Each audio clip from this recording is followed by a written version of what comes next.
पायल की, तेरी पायल की, तेरी पायल की पैजनिया में बलिहार प्यारे जो, बलिहार प्यारे जो। तेरी पायल की पैजनिया में बलिहार प्यारे जो, बलिहार प्यारे जो।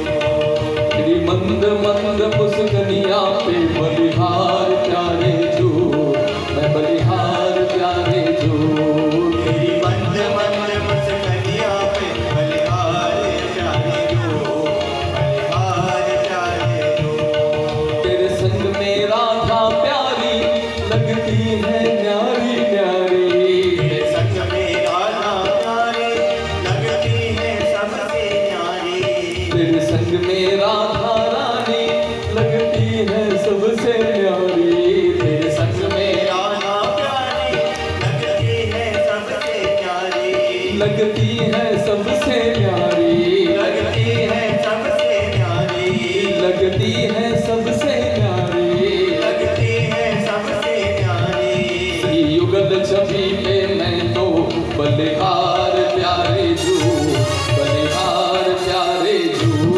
श्री युगल छवि पे मैं तो बलिहार प्यारे जो, बलिहार प्यारे जो। तेरी मंद मंद मुस्कनिया पे बलिहार प्यारे जो, बलिहार प्यारे जो। तेरी मंद मंद मुस्कनिया पे बलिहार प्यारे जो, बलिहार प्यारे जो। बोले वृंदावन बिहारी लाल जय तो नैन मटकाते हुए और टेढ़ी मेढ़ी चाल चलते हुए ब्रज गोपांगनाओं को, मथुरा वासियों को आनंद देते हुए चलने लग गए। छोटे छोटे बाल गोपाल 7-7 8-8 वर्ष के 10-10 वर्ष के कहते हैं लाला लाला सुन दो, हमें क्या पता, हमें तेरे मामा के यहाँ तू आया है, तेरे मामा है, तेरे को कितना कुछ दे देंगे। तेरे मामा है हा? तेरे मामा तो राजा है, पता नहीं तेरे को क्या क्या दे देंगे हैं? लेकिन हम लोग तो अपने कपड़े भी लेके नहीं आए, हमें कौन देगा। कन्हैया ने कहा चिंता मत करो, व्यवस्था करते हैं। समस्त मथुरा वासियों को आनंद देते हुए गोपाल जा रहे थे तो देखा एक धोबी घाट आया, लंबा चौड़ा 10 फुट का धोबी खड़ा हुआ था। उससे बोले मामा जी मामा जी। धोबी ने कहा रे हमारी तो कोई बहन है नहीं, ये भांजा कहां से आ गया। धोबी ने देखा, पीछे मुड़ गए, ए तेरे तू भांजा कैसे हुआ। अरे बोले हम मामा के आए हैं ना, जो महाराज हैं तुम्हारे वो हमारे मामा हैं, तो मामा के गांव में सब मामा है, मामा के गांव में सब मामा। अब एक बार धोबी तो चकित हो गया, बोला रे लगता है यही बालक है जिसको हमारे महाराज ने मारने के लिए बुलाया है। बोले क्या बात है। बोले ऐसा करो कि हम लोगों को वस्त्र दे दो, आपके पास बहुत सारे वस्त्र हैं। धोबी ने कहा कहाँ राजा भोज, कहाँ रंगो तेली है। अरे ग्वाला सुन, ऐसे बोला है, ग्वाला सुन तुम लोग गैया चलाने वाले हो और मुझे पता है तुम कौन हो है? ये महाराजाओं के कपड़े हैं, तुम्हारे लिए नहीं है, तुम्हारे जैसे ग्वाल वालों के लिए नहीं है। अब छोटे छोटे बालक थे। बोले लाला देख ये तो कछु अधिक ही बोल रहा है? पूतना वाला हाथ दिखा दे, पूतना वाला। भगवान कन्हैया ने कहा दिखाऊंगा। बोले हाँ दिखा दे। अपना एक हाथ ऐसे उठाया कन्हैया ने और ऐसे गले में मारा, सिरह कायाद पातयत। एक हाथ जैसे ही मारा ना तो सिर कट के नीचे आ गया। अब जो धोबी वगैरह देख रहे थे बोले हे भगवान, ये छोटे से बालक के तो हाथ ही में तलवार फिट है। अब सब धोबी भाग गए। बोले ऐसा करो लालाओ, जिसको जो कपड़े पसंद आए ना पहन लो। सभी ग्वाल वालों ने कपड़े उठा करके पहन लिए, चल दिए।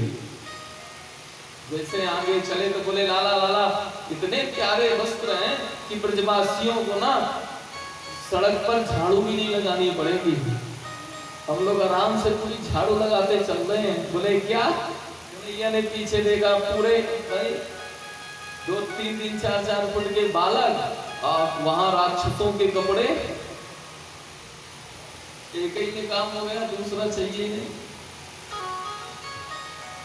बोले चिंता मत करो, इसकी भी व्यवस्था कर देंगे। आगे चले तो एक दर्जी खड़ा हुआ था। दर्जी देखा, भगवान को प्रणाम किया, बोले आज्ञा करिए सरकार। बोले आज्ञा क्या करें, इनके जल्दी से कपड़े बना दो। बोले ठीक। बहुत जल्दी ही सबके एकदम फिटिंग के कपड़े बना दिए। बोले भगवान कुछ देने लगे। बोले मामा जी पैसा तो है नहीं। बोले महाराज अब धोबी का हाल तो देख लिया था। बोले बस आप कृपा कर दो, यही पैसा है। बोले चिंता मत करो, अगले युग में, इस कलयुग में तुम बहुत फलोगे फूलोगे। 100 रुपए का कपड़ा होगा, 500 सिलाई होगी, चिंता मत करो। होता है ना 100 रुपए का कपड़ा और 500 1000 का। हाँ, एक कपड़ा सिलने पर आज देख लो दर्जी चकाचक, धोबी भी चकाचक। हाँ, एक बार ट्राई क्लीन कराओ, पता चल जाएगा।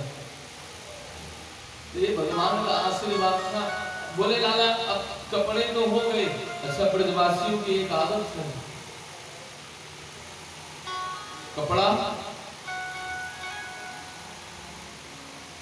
के बाद माला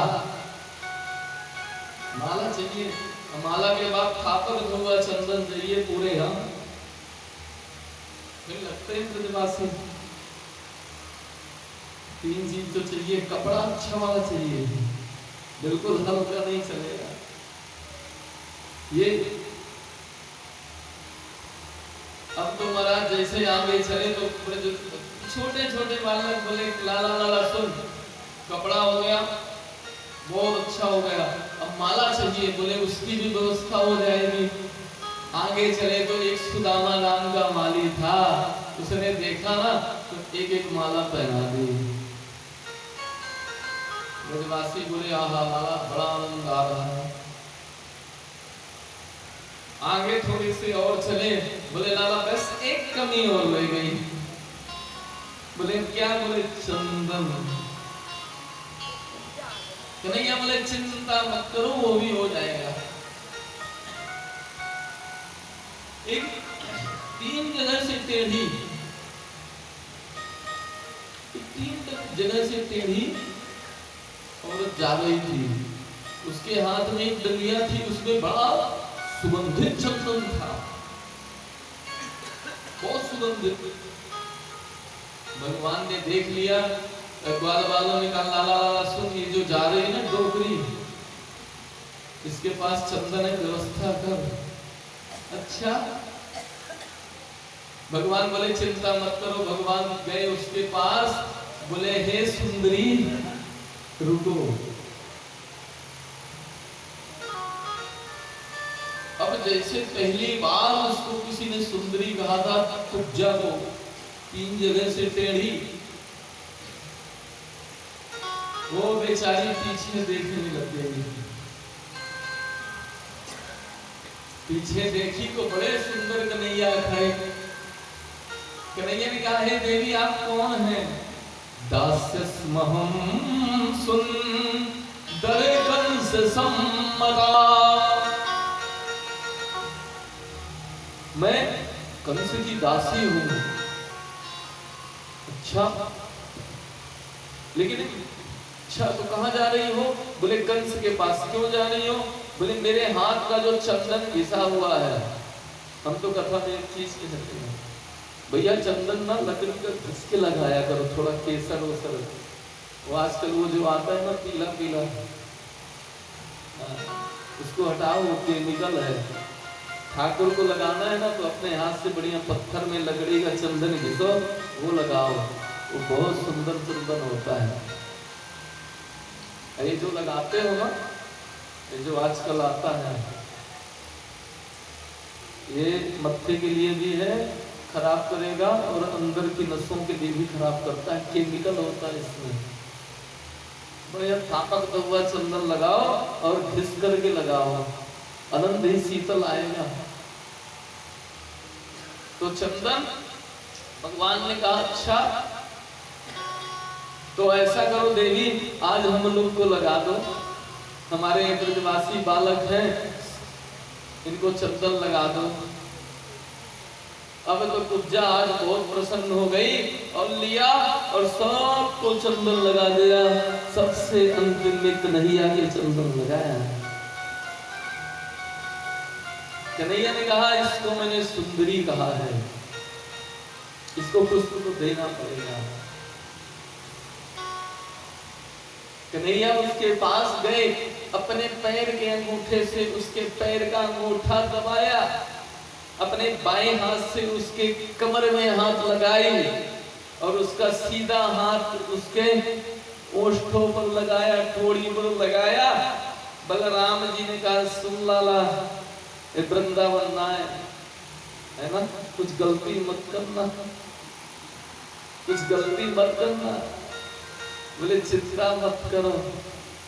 और कुछ ग्वाल वाल थे ना, कहे बोलने लग गए, लाला जोड़ी तो बड़ी अच्छी लग रही है, जोड़ी बड़ी अच्छी लग रही है। 3 जगह से हमारे कन्हैया टेढ़े हैं, त्रिभंग ललित चारु कौस्तुभेन पराजिता, त्रिभंग ललित है, 3 जगह से। तो छोटे छोटे बालक मजाक करने लगे, लाला तुम्हारी दोनों की जोड़ी बहुत सुंदर है। कन्हैया ने एक झटका दिया और जैसे ही भगवान का स्पर्श हुआ, सर्वांग सुंदरी बन गई और बोली कन्हैया को चलो महल में। कन्हैया ने कहा चिंता मत करो, समय आएगा, अभी बलदाऊ भैया हैं, हाँ चलेंगे, आपके पास चलेंगे। भगवान आगे गए, आगे नंद जी के यहाँ। कंस ने उनकी व्यवस्था बाहर ही धर्मशाला में करी थी। मथुरा में प्रवेश करते ही जो गेट था ना, उसके बाहर धर्मशाला में आए, सोए। नंद बाबा तो सुबह जल्दी जल्दी स्नान करके बड़े बड़े गोपबालाओं को ले जा करके और रंगमंच जहां था वहां ले जाकर के बैठ गए। कन्हैया और बलराम जी और जो छोटे छोटे बालक थे बोले हम लोग थोड़ी देर से आएंगे। भगवान ने गोप वालों को कहा आप भी जाइए, हम बलदाऊ भैया आराम से आएंगे, लीला करनी है ना। अब क्या होता है कि कन्हैया और बलराम जी चलते हैं तो एक बड़ा दिव्य धनुष दिखाई देता है और उस धनुष के पास हजारों सैनिक लगे हुए हैं, बड़ा ऊंचाई में है, चारों तरफ से घेराबंदी है। वो धनुष भगवान परशुराम जी ने दिया था, किसको? कंस को। अब बोले सुन, एक धनुष देखो लीला बराबर है, राम जी ने भी धनुष को तोड़ा था तो क्या मिला था? सीता जी मिली थी। अब यहाँ धनुष को तोड़ेंगे तो कंस जी मिलेंगे, लीला बिल्कुल बराबर है। आगे चले, भगवान ने सैनिकों से कहा भैया भैया हम थोड़ा सा धनुष को देख लें, थोड़ा सा उठा लें।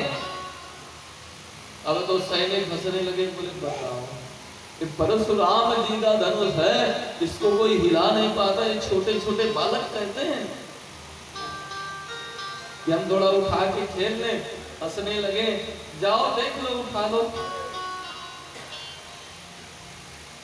भगवान गए, भगवान ने ऐसे स्पर्श किया, उठाया। धनुषो भज्यमानस्य सप्तः खमरोदसी दिशा।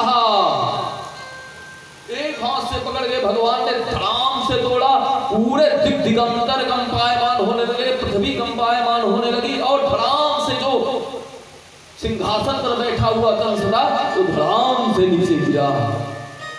सप्तः खमरोदसी दिशा। क्या हुआ?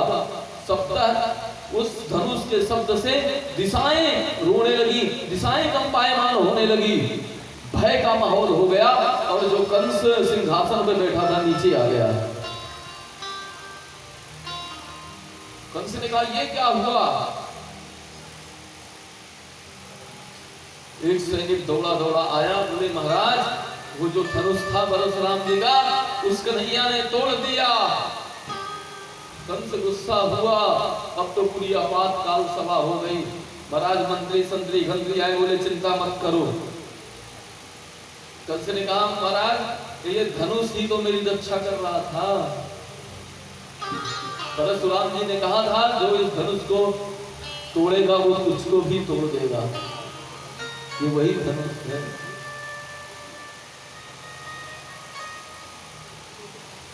अब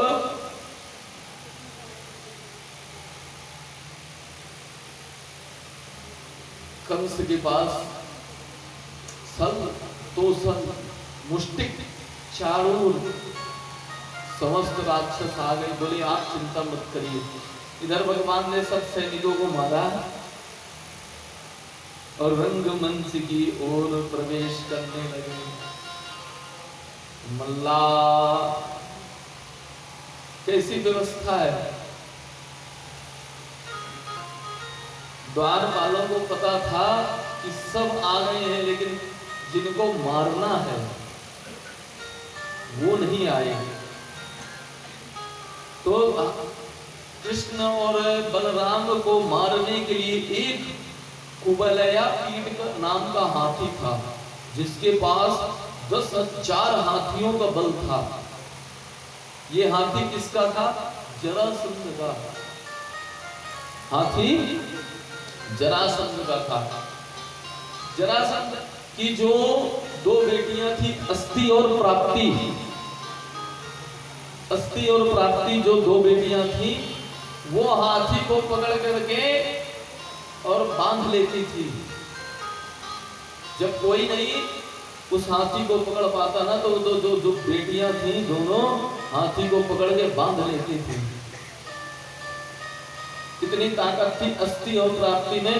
तो कंस ने, जरासंध ने सोचा कि जब मेरी बेटियां इतनी बलवान हैं, तो जो इस हाथी को पकड़ लेगा, हाथी को अपने कब्जे में कर लेगा, मैं उसी के साथ अपनी दोनों बेटियों का विवाह करूंगा।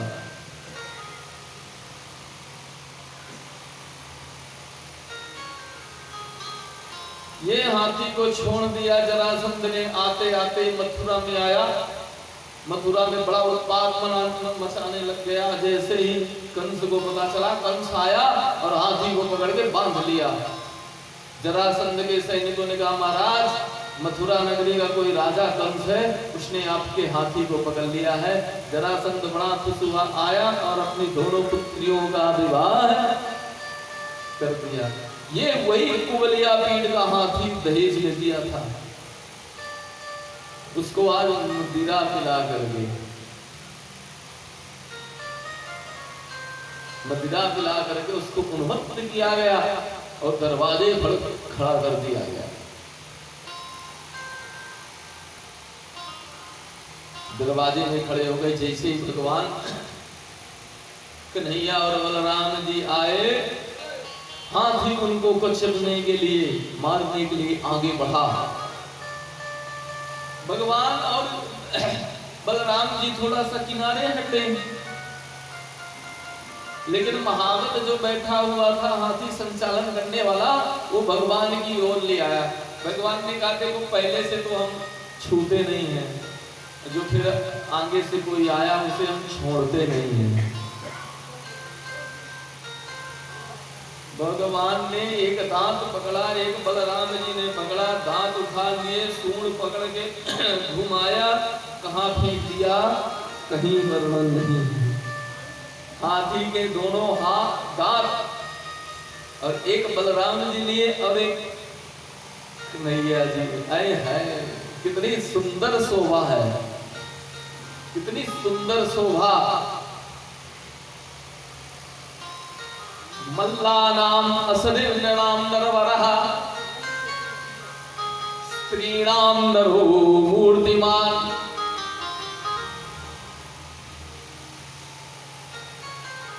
जिनके रही भावना जैसी, प्रभु मूरत देखिए तिन तैसी। भगवान जब प्रवेश करते हैं ना, कितना सुंदर वर्णन है। मल्लों को तो मल्ल के मल्ल दिखाई देते हैं, छोटे से कन्हैया। राजाओं के राजा दिखाई देते हैं। जो वात्सल्यमयी माताएं बैठी हुई हैं, उनको बालक दिखाई देते हैं, गोविंद। और जो ग्वाल बाल हैं, उनको क्या दिखाई देते हैं? अपने सखा दिखाई देते हैं। और जो योगी मुनि तपस्वी ऋषि बैठे हुए हैं, उनको साक्षात परब्रह्म अखिलांड कोटि ब्रह्मांड नायक दर्शन रूप में दिखाई दे रहे हैं। भगवान नंद बाबा को तो अपने छोटे से कन्हैया ही दिख रहे हैं।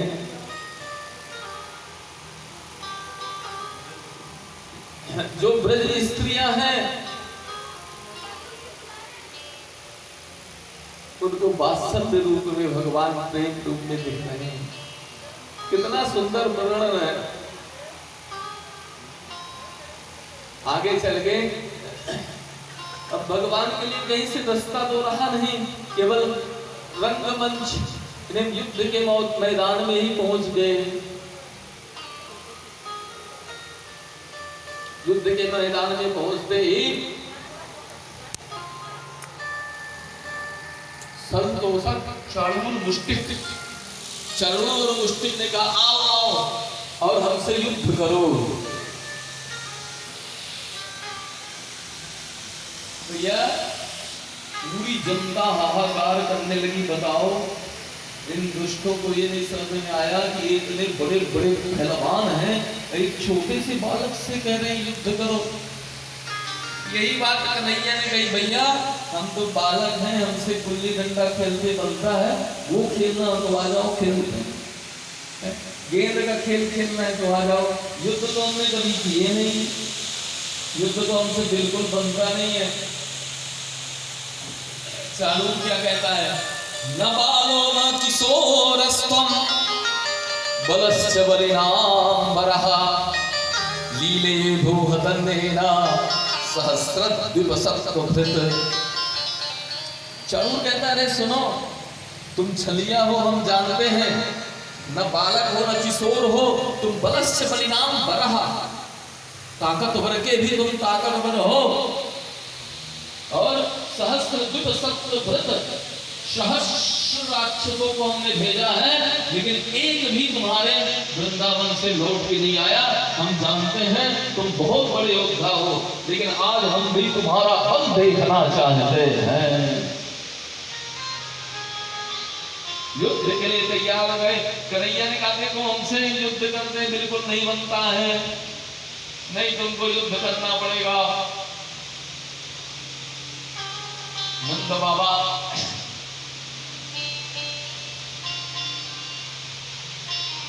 जितनी माताएं, वो सब कंस को धिक्कारने लग गई, सब कि कैसे दुष्ट बताओ, बालकों से इतने बड़े बड़े योद्धा। और नंद बाबा जी तो हनुमान जी का स्मरण करने लगे। देखिए, जीवन में कभी समस्या आए ना, हनुमान जी को स्मरण करो, समस्त समस्याओं का समाधान हो जाएगा।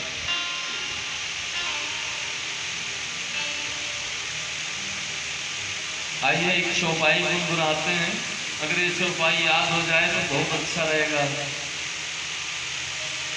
पवन तनय बल पवन समाना बुद्धि विवेक विज्ञान निधाना पवन तनय बल पवन समाना पवन तनय बल पवन समाना बुद्धि विवेक विज्ञान निधाना बुद्धि